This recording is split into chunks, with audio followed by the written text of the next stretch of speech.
It is my pleasure to have the opportunity to host this event each month, the Gwinnett Technology Forum. And this is our last for the year, but I hope you're able to join us for all the rest that we have next year in 2011 as well. Now I'd like the chance to introduce today's speaker, Prince Niyyar. Prince Niyyar is President and Chief Executive Officer of Commdex Consulting, which is located right here in Gwinnett County. Since founding Commdex Consulting in 2001, Prince has been responsible for developing corporate strategies and leading the company from a startup to a recognized national leader in integration of mission-critical telecommunications systems. Over the years, under his leadership, Commdex has adapted the business to better meet the needs of its customers by integrating more services and products into its portfolio to provide a complete solution for all of its customers. Today we will hear from Prince about sustaining year-over-year growth, even in a recession, because the only constant is change. He'll also share with us about some emerging innovations for us to keep an eye on in his particular industry. So if you'll join with me, Prince Niyyar.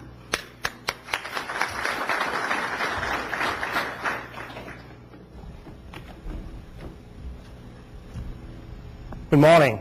First of all, thank you so much for the opportunity to be here today. It truly is an honor to be in the middle of so many vibrant businesses in this vibrant chamber and vibrant community that is represented here today. And today, I guess I want to talk about the topic that we have picked as the only constant in change, growing in a recession. And talk about change. There's a lot of change happening. With the recession that's going on and the technology evolution that's going on around the world, things are moving faster today than they've ever been in the history of the mankind.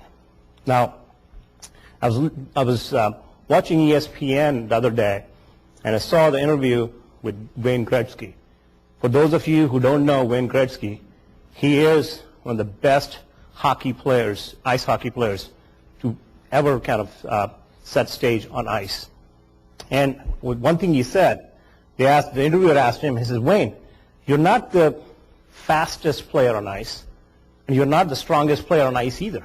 So how come you've been so successful in what you do? And he said, the reason I've been successful is because I watch where the puck is going. And that's what I think we as businesses need to do, is watch where the puck is going. Because things are changing. Things are shifting. And if we as businesses don't watch where the puck is going, we are going to become extinct. In the history of mankind, if you follow the evolution process, those who changed survived, those who did not became extinct. And the same holds true for businesses as well. So that's what I'll try to share insights into how as Commdex we have evolved over the years, and through the evolution into the changing marketplace, how we have managed to grow, have triple digits growth in the middle of recession, not for 1 year, not for 2 years, but 3 years in a row. So with that, this was the agenda of things that Nicole wanted me to cover. One was to talk about what are the emerging trends in telecommunications, what is happening in the industry. And then secondly, to share with you some nuggets of information regarding how we have done it at Commdex, and I hope kind of by the time I got done, you take at least 1 or 2 nuggets that you can specifically apply to your business. With that, I guess before I jump into my presentation, how many of you here are business owners? If you can see a show of hands. Quite a few of you. And anybody here who is in telecom field specifically? Great. Thank you. Future of telecom. Where is telecom going? And I truly think if 1990s was the year of, or the decade, I would say, of computers and internet, the 2010, this decade, is going to be the decade of telecom. Now you ask me why? Because right now you can see the wheels turning. The internet is going to be everywhere because of the wireless access that's going to be everywhere. I'll share a story with you. I was, just a few months ago, one of our customers called and said, hey, we got a big project coming up. Why don't you come visit, make a presentation to us in Orlando, so we'll sit down and chat. So we drove down there the night before, met with them in the morning, had a very good productive session, They liked what we were doing and all that. And they said, well, can you give us the proposal by next week? We need to move on this very quick. So we finished lunch with them around 1:30, and then we headed back to Atlanta. While we were coming back to Atlanta, it was 3 of us in the car. We had 1 guy in D.C., 1 guy in Atlanta, and 1 guy in Phoenix. All 6 of us were on WebEx, on a conference call, driving from Orlando to Atlanta, right? And we were working on the proposal. Each one of us on a different section, and we could see what work each one of us was doing, right? By the time I came to Atlanta, we had the proposal done, with the pricing done, in collaboration, and the proposal was sitting in the inbox of our customer. Did we get our proposal? Did we wow them? I think so. Sure enough, next day I got a call, we're going to have this deal, when can you start? That's what I think as businesses we need to do. And internet and having ubiquitous internet everywhere is going to allow us to have that kind of freedom where we can work anywhere we want to. And where we are is not even where eventually the industry is going. I don't know if any one of you here has heard of 3G. 3G is a current technology. It stands for the 3rd generation, which was from 2nd generation. When we came to the 3rd generation, it was not only could you get voice, but you could get data as well. Where we are going from here is the 4th generation, which is LTE, which is a long-term evolution, is you will get speeds that are 10 times faster than cable or DSL that you get at home. What that means is now you can view high-definition TV on your phone. If you look at a 3 gigabyte movie, right now if you had AT&T, Verizon, or anybody's system, it would take you anywhere from 12 to 24 hours to download. With the new long-term evolution technology that's coming, you'll be able to download that movie in a minute. Can you imagine how much it gives you capability to have applications that are rich, applications that you've never even dreamt of, to be able to have a video conference with your workers anywhere. As a police officer gets on a scene, he can see where everybody of his counterparts are located around the scenes to be able to effectively manage and go in and be able to respond to a particular emergency or a disaster, whatever the case might be. Those are the technologies that this high-speed internet, having it all around, no matter where you are, that's what it's going to unlock. So that's where I think the next thing is going. Now, another thing that's happening with this high-speed internet that's coming is your internet, voice, and video will merge. What does that mean? I mean, if you look at 10 years ago, there were companies like Earthlink and America Online, right, that were giving internet. There were companies like Bell South and SBC that were giving voice. There were companies like AT&T and Verizon that are only doing long distance. There were companies like Comcast and Cox Cable or Time Warner that were only doing cable. But today, they're all merging together. You don't see Alltel anymore. You don't see Singular anymore. You don't see AOL anymore. Why?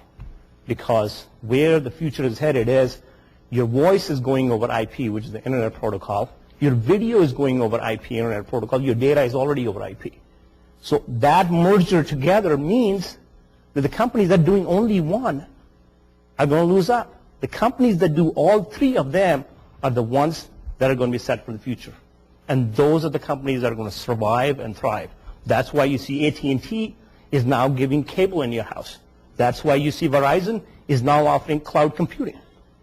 That's why you see Comcast is now offering wireless access and data wireless. Why? Because what the future of the way it's coming is you'll be able to record on your TiVo in the house and be able to watch the same program on your handheld. That's where the future is going. That's where the puck is going. Now that you have ubiquitous wireless access, everything that is tethered is going to be untethered. Now, if you look at any communications device, any electronic device, there are two things that tether it. One of them is power. Why do you need the second cable? Does anybody know why you need a second cable? I'll help.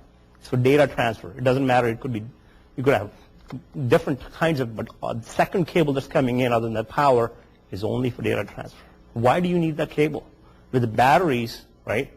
Now there's batteries that you can run your phones for 72 days. Why do you need the other cord? So cutting that cord is where everything is going. Once you have this high-speed internet access that gives you high-definition quality streaming, why do you need the second cable? So, I mean, and that's where one of the opportunities lies as well.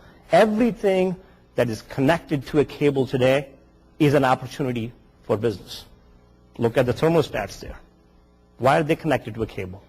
That's an opportunity for a business. Why is this big conglomeration of cables over here? That's an opportunity for a business. Everything that is tethered today is going to go wireless. And actually they're making wireless power. There is research going on for wireless power as well. So that's where the puck is going. That's where the telecom industry is going. Now, what happens? Now you got wireless access everywhere. You don't need cables anywhere. I mean, why would you carry around a 20 or 40 pound TV or a 10 pound laptop? You don't need that anymore. Your phones and smartphones, they will rule. Because now all of a sudden, you don't need that big device. I mean, you can watch video on your phone or on your iPad. Now, they did a research just recently. They put people in a dark room, put them in glasses, and they said, okay, tell me, they put two devices. One was a phone, and one was a large screen TV. It says, tell me if you see any different in user experience if I put a 3-inch screen smartphone in front of you about 12 inches away as opposed to a 60-inch TV 10 feet away. Is there any difference in user experience? No. As long as the voice is good, as long as the picture quality is good, that's all that matters to a user experience. So that's where I think the puck is going. That's where the technology is headed for tomorrow. And you can see, I mean, these are not technologies that's going to be there 10, 20, 30 years from now. These are coming. You will see them in the next 1, 2, 5 years. Now what happens? Because let's see, I mean, you got your PDA or your smartphone, but on the smartphone, the reason people use laptops is because, well, my applications take up too much bandwidth. My applications need too much capacity. My laptop has more capacity, right? Okay. I need more storage because I got this big files and all the stuff that I need to store. Not anymore. Everything is moving to the cloud.